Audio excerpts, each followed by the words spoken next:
Hi everybody, I'm taking over from Mr. Davis here, and I know you've seen this slide before, but I really want to talk about explicit memory here because we're going to be talking about how we purposely make memories, how we say, I need to remember this and I'm going to consciously recall this. So we're going to hit that on the next slide, because one of the most effortful things you're going to do is you're going to create mnemonics. And look at that, it's mnem, such a weird spelling.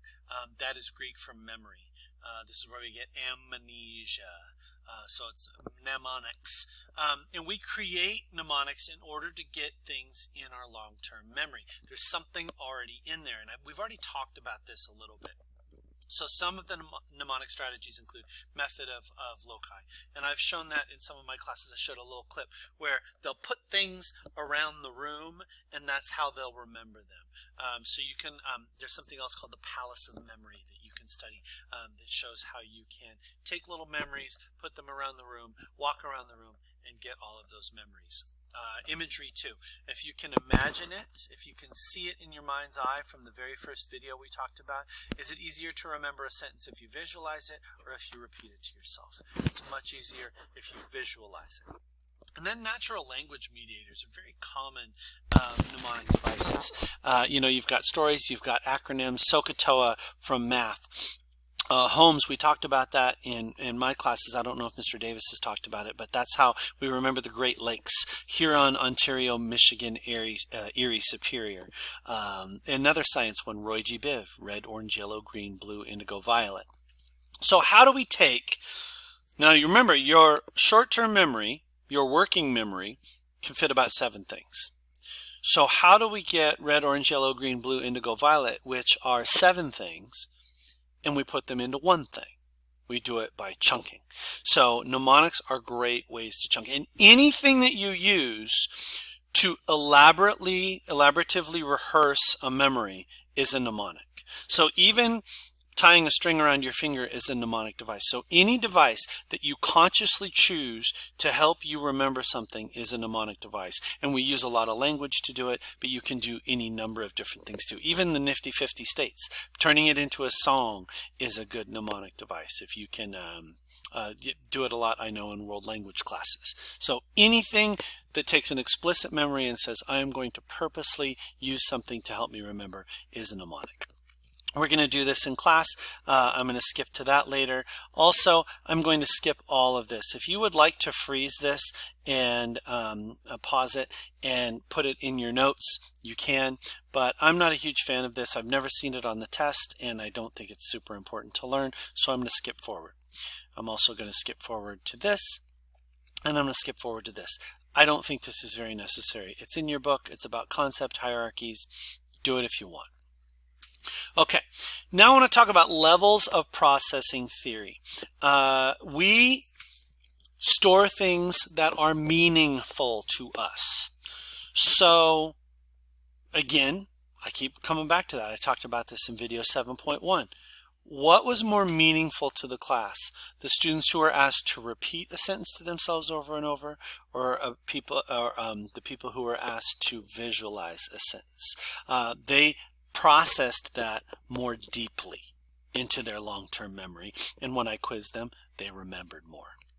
So shallow processing is very simple. It is often that phonological loop. You're just repeating it to yourselves. You're just doing flashcards over and over.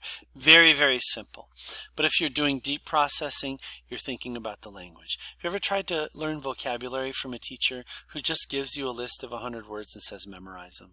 And then you have another teacher who says, let's work with the words. Let's use the words. Let's learn the parts of speech. It's so much easier when you learn them on a deeper level. So deep processing definitely is going to help you remember rather than shallow processing. And I already talked about that activity on the first day of the unit. The spacing effect. This is something that I hope you all do in all of your classes. If you studied for a half an hour every day for 4 days versus 2 hours on the last day, which one's going to help you remember more? The research is clear. If you space it out over days, the same amount of time. No, a half hour over 4 days is 2 hours. 2 hours in one day is 2 hours. What they find is when they give you a test, the people who study for a half an hour a day over 4 days do much, much better. They call that distributed practice. They call that the spacing effect. Don't cram.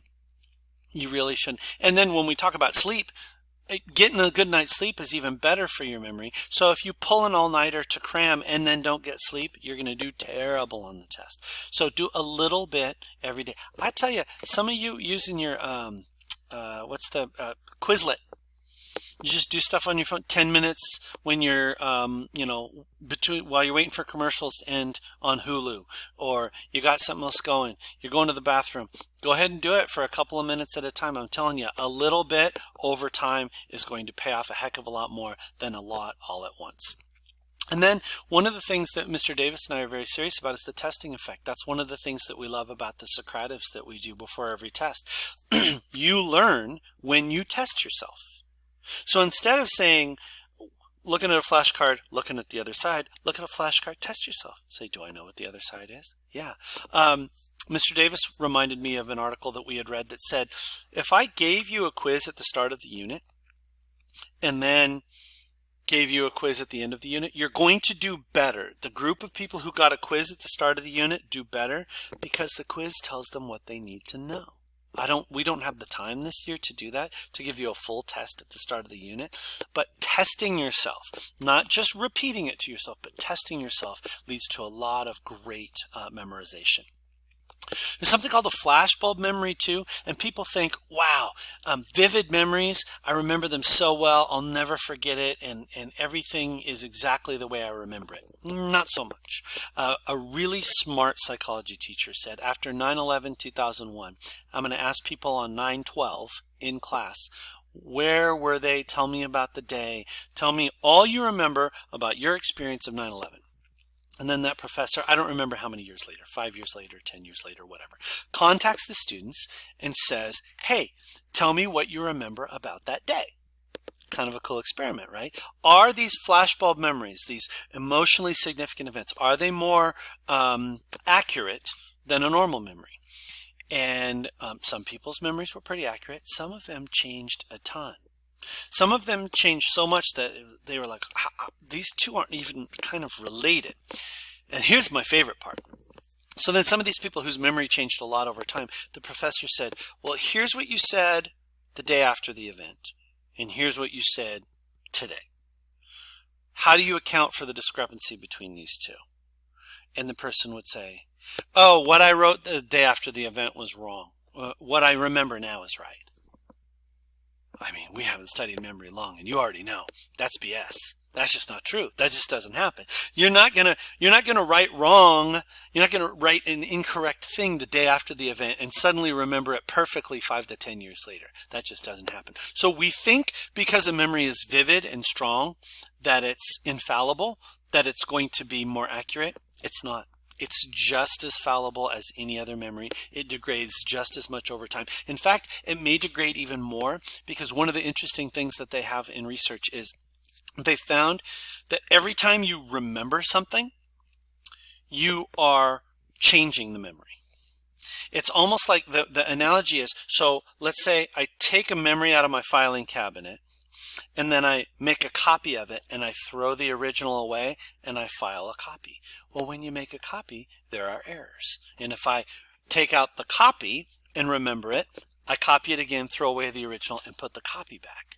So if you tell a story over and over and over, it's going to change a little bit and a little bit over time. If you say, this is where I was when 9/11 happened, and you've told this story a dozen times or remembered a story dozens of times, it's going to change over time. The same way a fisherman, he caught a 10-pound fish, and then he tells the story long enough, and pretty soon it's a great white whale. Okay, I've already talked too long. I'm going to let Mr. Davis take over from here.